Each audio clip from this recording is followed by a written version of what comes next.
Hello. Hey. How are How you? you doing? I'm good. I'm fine. I'm fine. You can hear me good? Finally. Yeah, I can hear you well. Okay, Is it perfect. okay at your end? Yes, yes, yes. All right. All right. Thank you so much for joining us today. Yes, I'm excited. And I know a lot of people are also excited. yes. I'm so excited to be here. Thank you for having me. Wow. Wow. Yes. Wow. Thank you so much. So, Rochelle, before we start, I'm sure people start joining us soon. So, before we start, I would like to know if there's anything you would want to say before we start.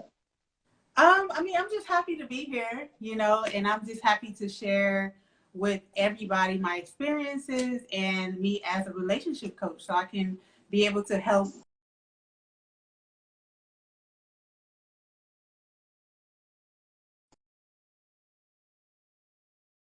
hope that I can help others do the same. What's happening? Something's going How about on. that? Yeah, Oh, I think it was from my side. oh, you heard me though? You started off by saying you are excited to hear, then it just went off. Oh, I was just basically I was just saying I'm excited to be here to share my story and to share how I became a coach and to help others to overcome toxic relationships. So Wow. That's so nice. yes, That's so nice.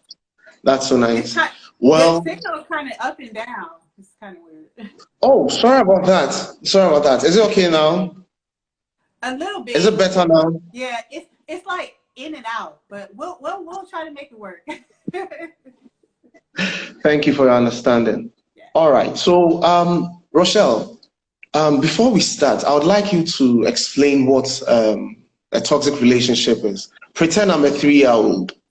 Pretend like you who? I'm sorry. I'm a 3-year old. Okay, like well, okay, so basically I have children myself. Okay. Oh, that's nice. And That's yes, nice to and know. so when I was in a toxic relationship, they were young. Well, they're still young, but they were like about 3 when I started to notice the patterns that I was in an unhealthy relationship. And that's, you know, criticizing you, putting you down, belittling you in any form, any shape, not having respect, for you, not working together, physical abuse, and it's not healthy for children to be around. And so by me explaining to them that healthy relationship, that's the opposite of that, is really important for them to know. Like having respect for each other, and having like a strong foundation with your family is really, really important. Criticizing you, yelling at you, putting you down is not a healthy relationship at all. Like it's not.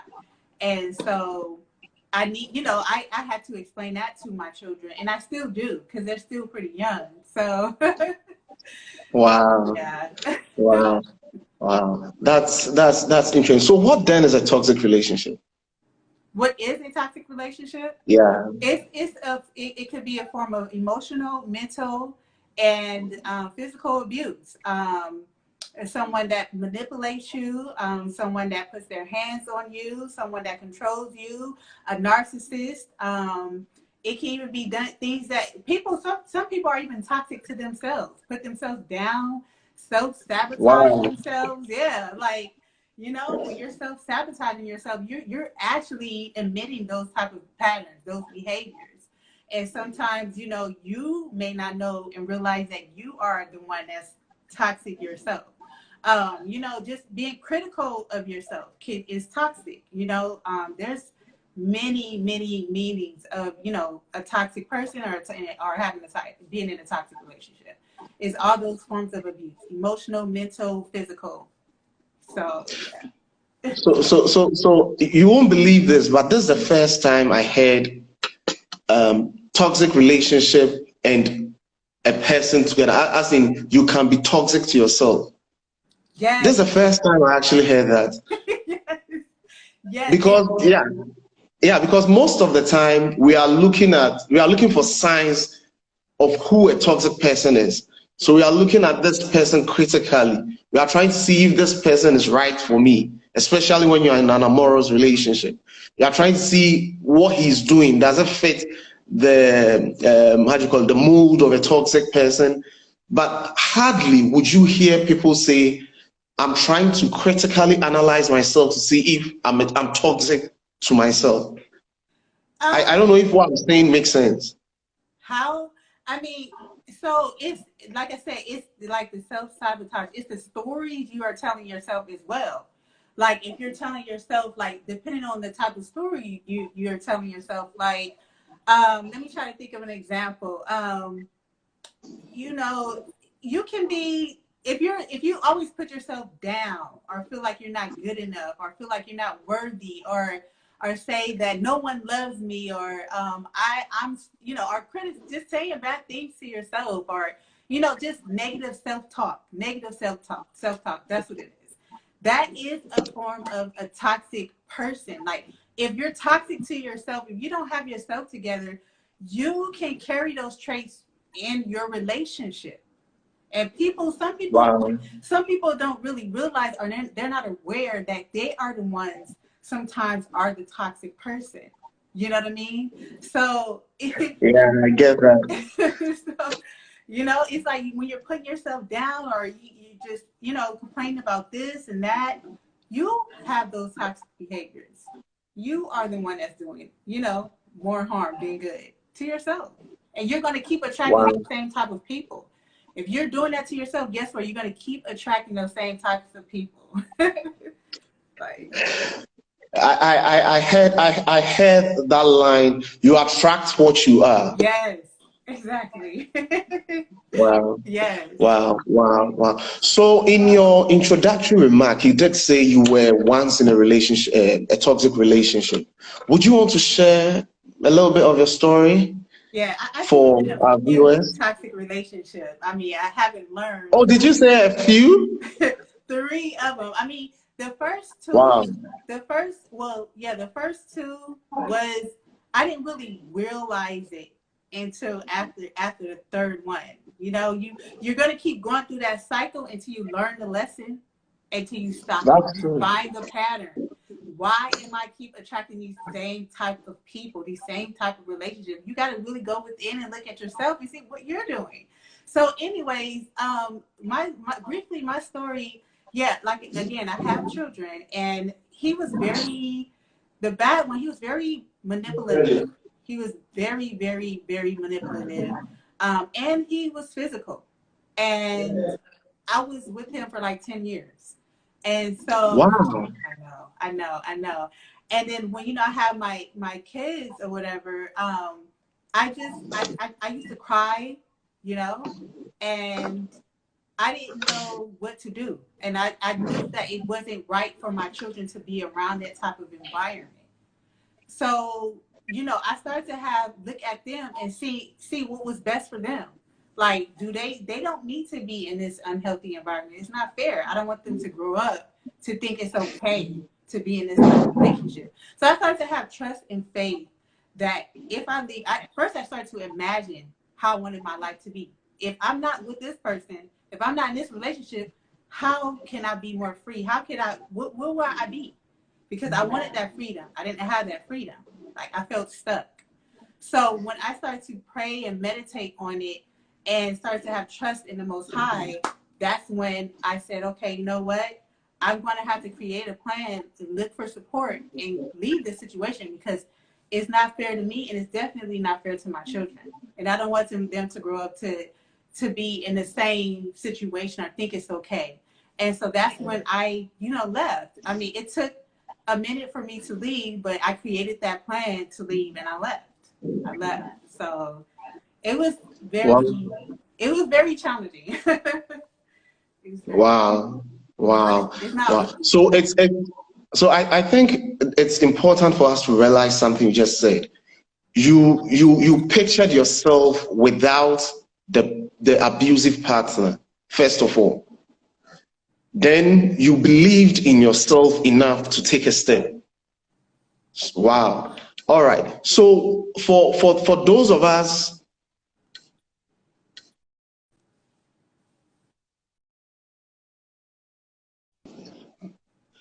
yeah, sorry about that again. The network isn't really stable here, so forgive me if you have this cut.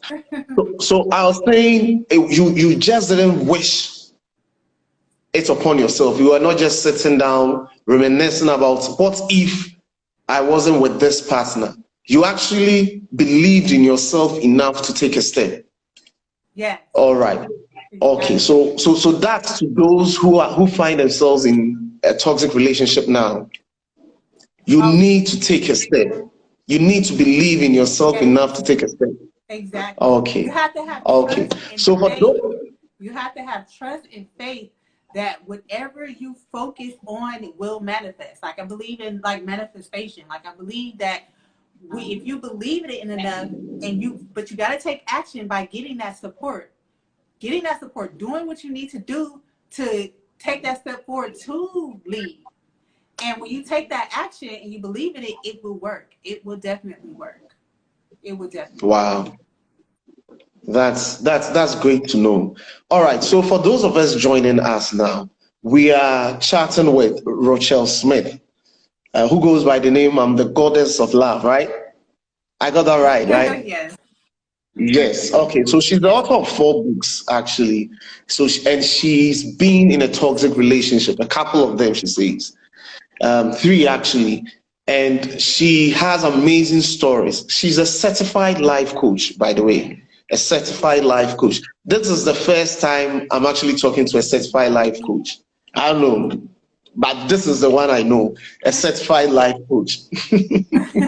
So if you want anyone to, as it were, walk you through the process you need to go through to get rid of, to actually get out of a toxic relationship or to heal from one, she's the right person to come to. As we delve into the conversation deeper, you realize I'm not just bluffing or anything. She has the goods, she has the experience, and she has the knowledge. I mean, it doesn't come.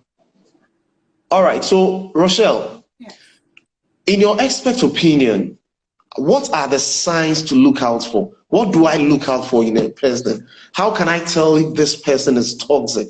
Or what do I need to see before I realize I'm being toxic? Manipulation is one sign.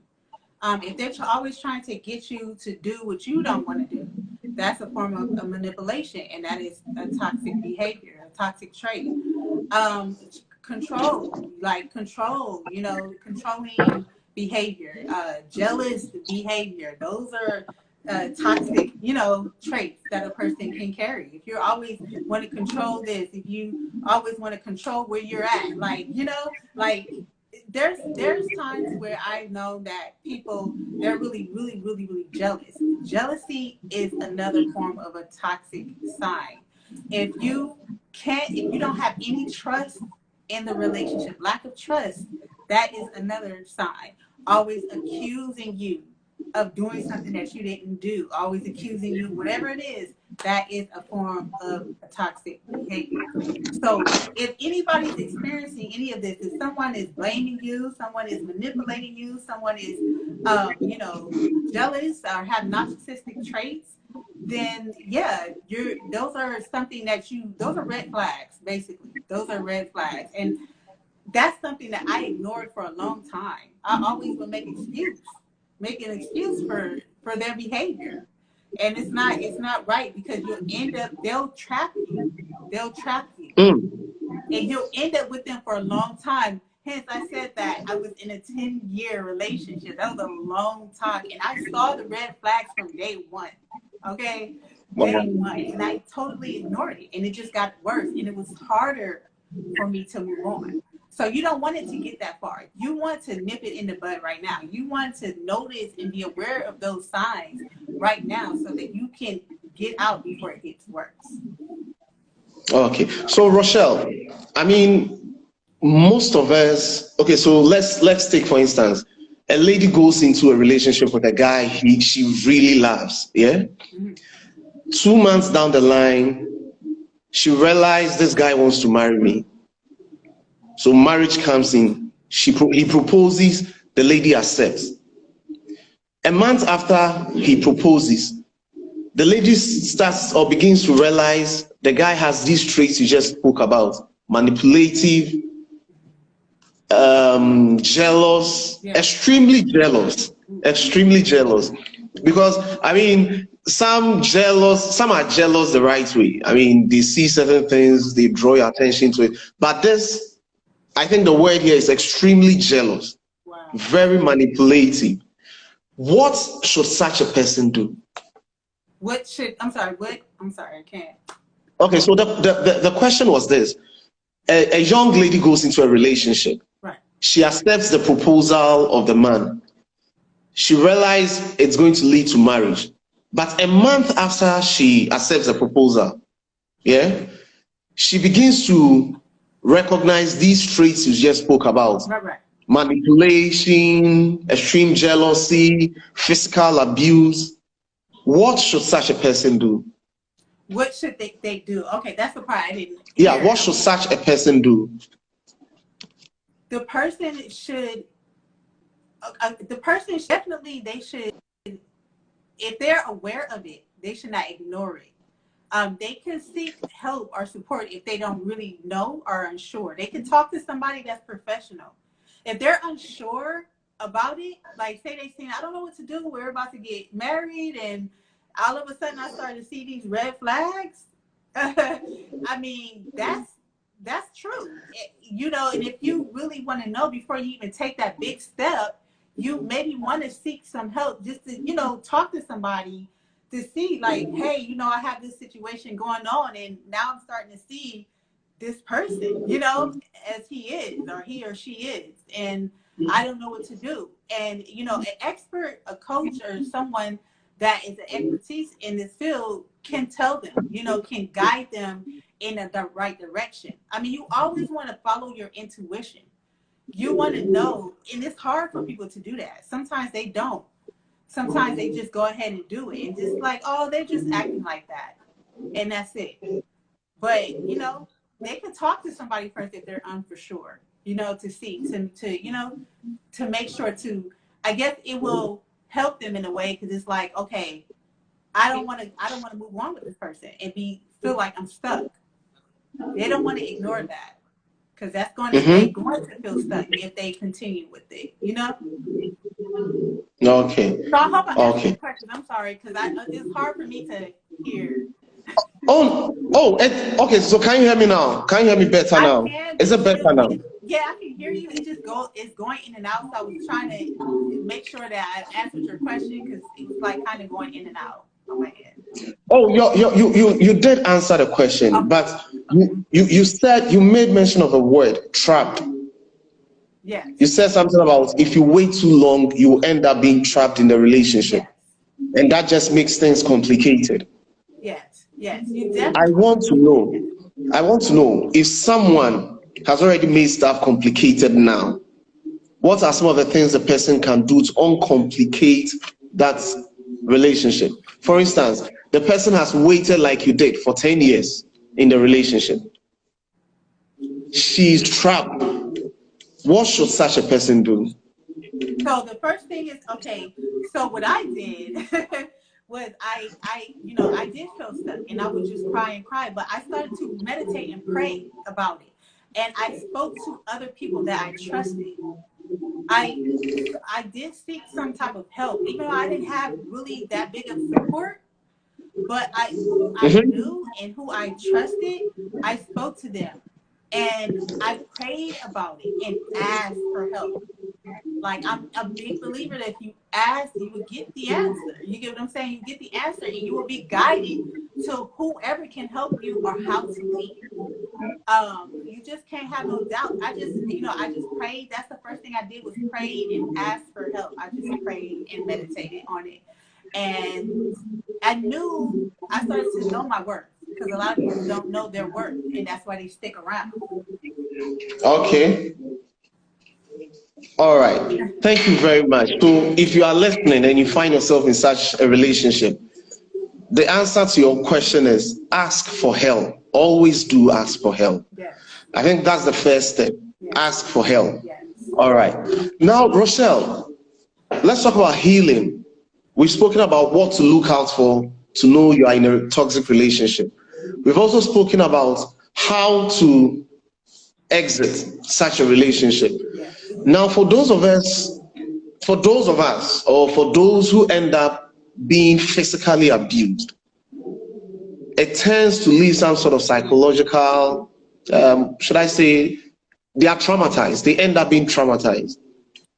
If I'm closer to such a person, what advice would you give me? Okay. How would you want me to treat such a person? How would I want you to, what's the last part? Treat or relate to such a person. How do I relate to such a person? Okay. So, okay, and as far as you're saying that if they, okay, so let me make sure I understand your question. I'm sorry. Okay, please. So, No, it's okay. okay, so you're talking about healing, like if you were to get out of that relationship, say like if you had, Exactly. and how would you like heal? How could you move on? Like how could you, okay. Yeah. So basically you want to get some type of therapy or coaching from a professional that is going to help you to heal. Because it's a long process. It's not an overnight thing. Okay.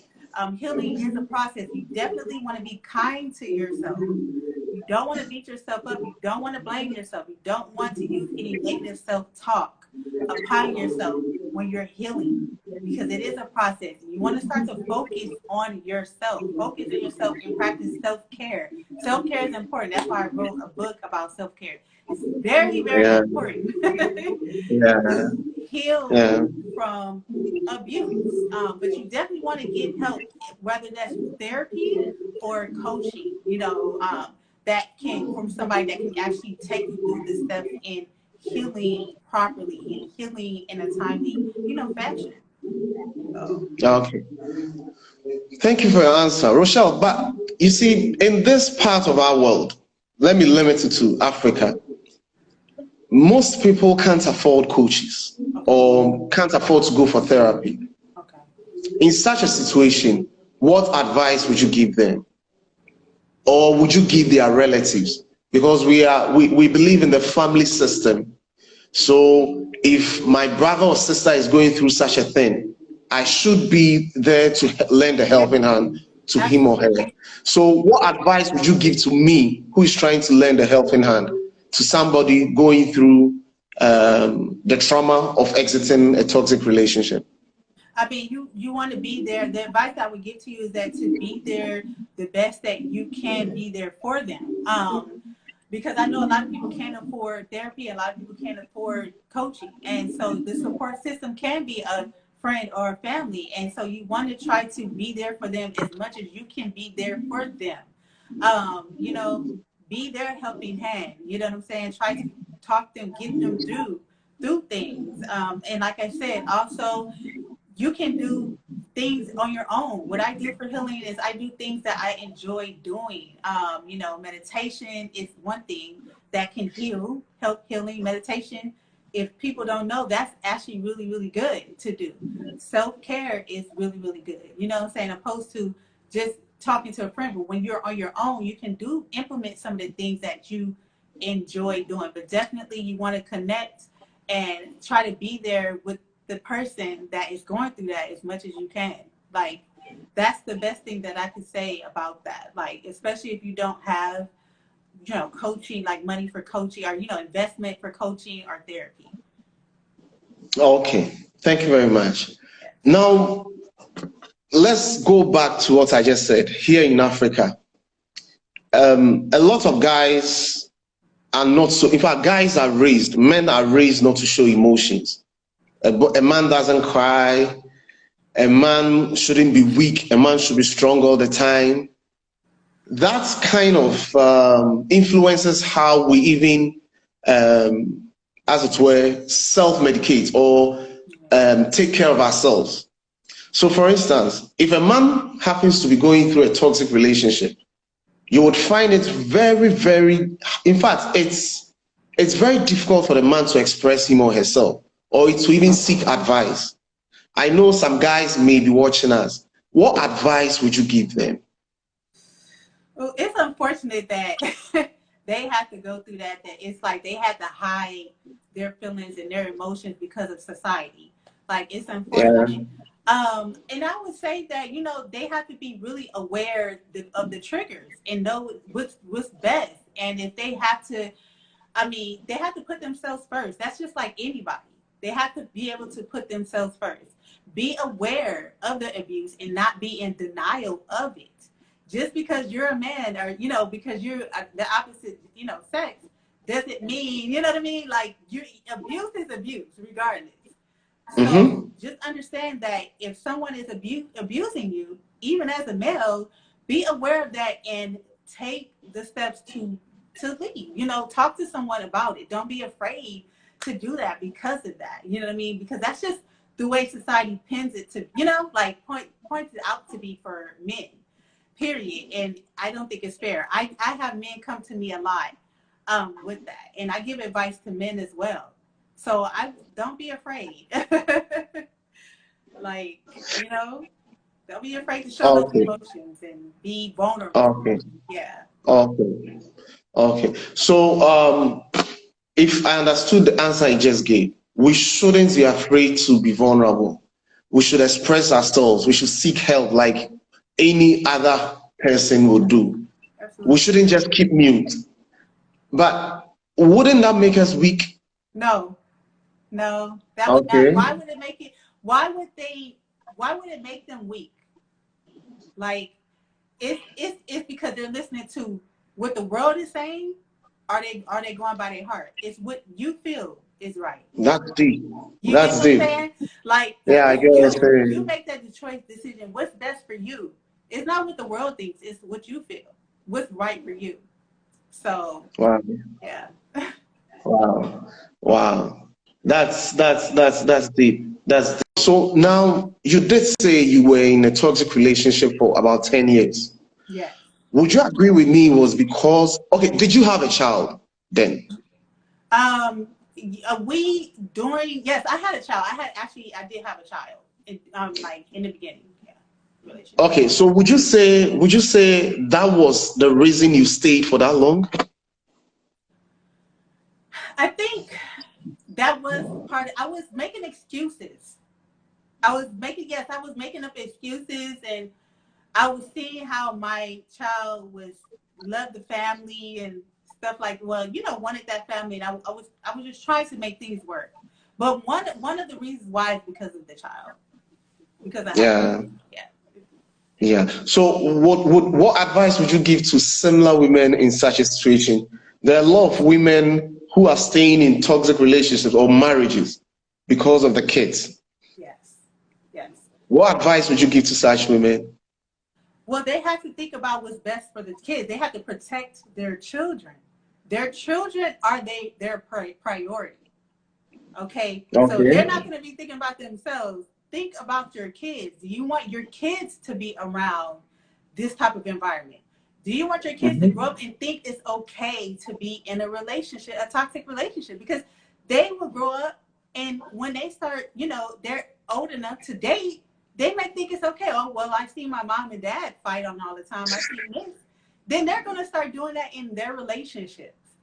So think about your children, protect your children, because it's not fair to your children. You want to raise them right. You want to raise them in a positive environment, a healthy environment. So you definitely need to protect your children. Put your children first before anything. They're your priority. And that's what you need to think about. Yeah. Okay. And so sometimes the best way to protect yourself is to walk away, I guess. Yes, exactly. Okay. Yes. Okay. Yes. All right. Wow. Wow. Wow. So most young girls, if I may I say, are now getting to understand what relationships are all about. Unfortunately, some end up being trapped before they even understand what relationships are. We've spoken about what toxic relationships are. Can you give us an example of what a healthy relationship is? A healthy relationship is when there is real love involved, and that means that real love takes time. Okay, Okay. it really does take time. And when you have boundaries, when there's mutual care, when there's mutual like support, mutual respect, that is a healthy relationship. You guys are both helping each other. There's no criticism. There's no none of that. Okay, in an unhealthy relate or a healthy relationship. A healthy relationship is about respect. It's about loyalty. And if they don't have, and it's trust, if they don't have any of that, it's an unhealthy relationship. So, just having, like, being there, supporting, having that freedom to be expressive and having your own opinion is a healthy relationship. You want to be able to be friends with your partner. You want to be able to express what you want to express with your partner without them bashing you or criticizing you. So, like, if you don't have any of that, you want your partner to trust you. You want to trust your partner as well. So Yeah. that's part of having a healthy relationship. Well, I think I had like 8 points in there. Loyalty, trust. Yeah. Can you go over that Communication. Oh, again? communication. I've got So all can you that. go over can you go over that again? Because I was taking notes and it was too fast. Oh, I So apologize. So that's okay. That's okay. So what is a healthy relationship? communication is very important. Okay. Okay. Trust is very important. Mutual respect is very important. Mutual care is very important. And it basically, it really boils down to communication. Communication is so key to sustaining and having a healthy relationship. Without it, that's when trust issues start. That's when, Mm-hmm. Mm-hmm. and then Mm-hmm. boundaries. You have to set boundaries in a relationship. That comes from mutual respect. If they're crossing the boundaries that you set, that is, that's not going to be healthy for the relationship, right? So, Yeah. that's Yeah. Thank you very much. Thank you very yeah. much, Rochelle. I've learned a lot personally. And you did make mention of the fact that one needs to set boundaries. Yes. How do I go about setting boundaries to make sure my healthy relationship do not end up becoming a toxic one? Okay, so what you want to communicate and express um, what you want, like what your needs and your wants. Okay, and say, like, Okay. if they cross that line and does opposite of what you know what I'm saying, what you communicate or express to them, that is like overstepping the boundaries. They're your boundaries. You get what I'm saying? So you don't Okay. want that. It's been broken, and that's when the trust is broken, and when they overstep what you have set out to them, what you communicated to them. And so Okay. you definitely want to have things in place. Like, if it's something that you are not comfortable with doing, but they try to force you into doing something, that's overstepping Okay. your boundaries. Okay. So So that can even come off as manipulation, trying to you force said you this, to do something. I said that could even be manipulation. yeah, They yeah. trying to force you to do something you're not comfortable with. Right. Wow. And yeah, it could be any of that. Yeah, definitely. That's a form of manipulation. Wow. Gaslighting Wow. and all that stuff. Yeah. Mm-hmm. Mm-hmm. Yeah. Mm-hmm. In I think for the most part of my adult life, what I hear most of the time is you're not supposed to go through your partner's phone. You're not supposed to answer your partner's call. You're not supposed. I know there are a lot of do nots in there. Well, can you give us some example of the things? Because I'm sure toxic relationships do not in themselves um, come out from nowhere. It takes time. Sometimes a healthy relationship can turn sour. And I'm sure it's because we overlook some of these signs. Yes. Tonight, I want you to help us. What are some of the do nots people in a healthy relationship have to follow? What are some of the things they do not need to do to make sure they maintain their healthy status? You know, it's funny because I created a post on my old Instagram account. I know you've seen that, Okay. right? About that. And I got so many comments on that post. It was really good comments. But the thing about that is that when you start to try to check the phone, check your email, check your whereabouts, that's where the trust starts. The trust. The trust is broken there. Why do you need to do that? I mean, if you guys are okay with it, if you guys are mutually okay, your partner knows that if your phone rings and they answer it and you're okay with it, it's okay. But if you're just doing it because you want to try to find something, you get what I'm saying? That, you know, that's right there you don't want to do. So it's your intention. Why are you doing it? Why are you checking their email? Why are you going through their phone? Why? And see, that's a person of a toxic behavior. That's a person of a toxic behavior. Okay, when they want to find something that may not even be there. So that's when it becomes toxic on their end. Okay. So, yeah. So one of the do nots is do not go through their phones, no matter what. Do not if your partner does not like that. If you guys already have, that's what I mean. That's what I'm saying. If you guys have already talked about this or they don't even know you start doing it, that's crossing boundaries. Like, you know what I'm saying? Like, that's crossing boundaries. So you don't want to do that if you know your partner don't like that. You know, and then it's going to cause, you know, it's going to just cause things to stir up in a relationship when you do stuff like that. So I wouldn't advise, I don't have to do that because I trust my partner. You know, if I'm in a relationship, I wouldn't do that. For what? Yeah. What am I looking for? Like I'm exactly. What am I looking for? What am I looking for? All right. So on the manipulation aspect, you did say when people force you to do something you don't want to do. There are people who by themselves wouldn't want to take any risk or wouldn't want to take any step towards achieving their goals. So I'm talking about a man and a woman who find themselves in a relationship. The woman knows this man can do better than where he is now. So she finds ways and means to encourage him. Some may be justifiably so, others might not. But the end result is, I want my man to be at a certain point. Would you say that's manipulation? No. Okay. But you can't help anyone that don't want to be helped. Okay. So if you want to support your partner, definitely you want to see them win, right? So I'm sure that's their intention, right? Is to help and support them. But if I would have to go, like I would, you know, if they're not doing, if they want to do something else, and you see that they can be bigger than that, and you try telling them time to time or pushing them towards that thing, I mean, you can do that. That's fine because you're trying to help them. You want them to succeed. That's not manipulation. But again, people, you know, you're gonna find yourself just in a circle because if that's gonna be on them if they take that step to even do that. You get what I'm saying? So yeah. Wow. That's very enlightening because most people would pretend you are manipulating them just so they can get you to back off.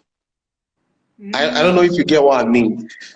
For instance, when we're kids, most people will get angry with their moms or dads just so they don't tell them what to do. Oh wow! Oh yeah, people do that. People do that. I mean, they know what they are doing is wrong. They know it needs to be spoken about. But immediately people try doing that, they go like, you're trying to manipulate me. You're being forceful. Just so they will put that person in a bad light so that the person wouldn't continue doing that. So for instance, a mom who always tells the kids, put on your seatbelt when you sit in the car. Put on your seatbelt when you sit in front. The kids know they need to put on their seatbelt. Right. But just so they can sometimes say, why are you being so forceful? Can't I be alone? Can't I express myself? Why must I put on a seatbelt? In such a situation, Okay, okay. what, And that's, how should the parents go about that? I mean, you have to explain to if it's like, if, for example, like you said, seatbelt, right? You have Exactly. safety is first. If you don't have that seatbelt on, you know, anything can happen, and we need to make sure and protect you and make sure that safety, that you are practicing safety, and safety is very important. So you have to explain to your children why. I mean, you don't always like, so they can know. You Okay. get what I'm saying? Like, they need to know. Yeah, I get what you're saying. Yeah. Okay. So yeah. Okay. All right. So I asked that question because in most cases, in most relationships now, sometimes good intentions, well intentions, can end up being misunderstood as a toxic behavior. And there's a very thin line between a healthy relationship and a toxic relationship. So we need to have a clear distinction. And that's why I kept repeating those questions along the line. That what are some of the things that can be misconstrued as a toxic behavior, even though they are well intentioned? So for I instance, mean, mhm. oh, please go ahead. Please go ahead. Oh, sorry. I mean, yeah, it can be construed. It depends on it really depends on the person, because I actually been through that a couple of times. I'm like, am I the toxic one or are they the toxic one? What's going on? But it's your perspective on things. It's how people perceive it. So when they perceive it in a different light, they may say, yeah, you know, that was toxic, or that was not, that was manipulation. When it can be something that you're just trying to help them, like you're just trying to help, and you're maybe the type of person to push them towards what they, Mhm. you know, their goal or Yeah. whatever, because you want to be there for them, you want to support and help them, but they may be like, have that a different mindset with it, and Okay. take it a different way, because you want to help them so much more than they want to help themselves. Mm-hmm. So, I mean, that's the best way I can. I'm sorry, that's the best way I can put it. Thank you, thank you, thank you very much. Thank you very much. I think we've taken a lot of your time, and I'm glad. Like I said, I'm very well enlightened now. I've learned what makes a relationship a healthy one. I've also learned what makes a relationship a toxic one. I've learned how to even help people who are going through toxic relationships. I've also learned how to even take care of myself. The self-care. You kept saying self-care, That's self-care, so important. yeah, yeah, and I'm sure those who were able to join in also did enjoy themselves or learned a thing or two. So thank you very much for making time to educate us on what toxic relationships are and what healthy relationships also are. So thank you once again. Your final word. Do you have any Um, advice to people, especially the young ones, especially the young ones? What advice would you give them? I mean, just don't ignore the red flags. What I stated here is really important to know and be aware of red flags. That's one thing, because once you're aware of it, you can leave. You don't have to feel like you're stuck or trapped in a relationship, because it's just going to be hard for you to leave. It's going to be hard for you to go. It's going to be very challenging. And if you are in that situation, if you're in a toxic relationship, you don't know how to leave, then you want to seek out support. You want to seek out help. And with that being said, I do offer a Life After Breakup Recourse program, and it's a free session that anybody can apply to. You guys can, book your free session with me. It is in the link in my bio, or I'll try to have this on my YouTube, because that's where I'm at the most, is on my YouTube page. God Okay. love. You guys can look it there, because I help All right. transform people's lives. If you guys are interested in healing from a breakup, or even getting out of a toxic relationship. Okay. Thank you so much, Rochelle. Thank you I'm for having blessed. I'm blessed, and I'm sure those who watched this today really enjoyed themselves. Thank you, and I'm me. sure we are going to have this conversation again. Yeah. Thank you for having me. Have a You're good one. welcome. You're Okay. welcome. So Bye. enjoy your evening. Bye.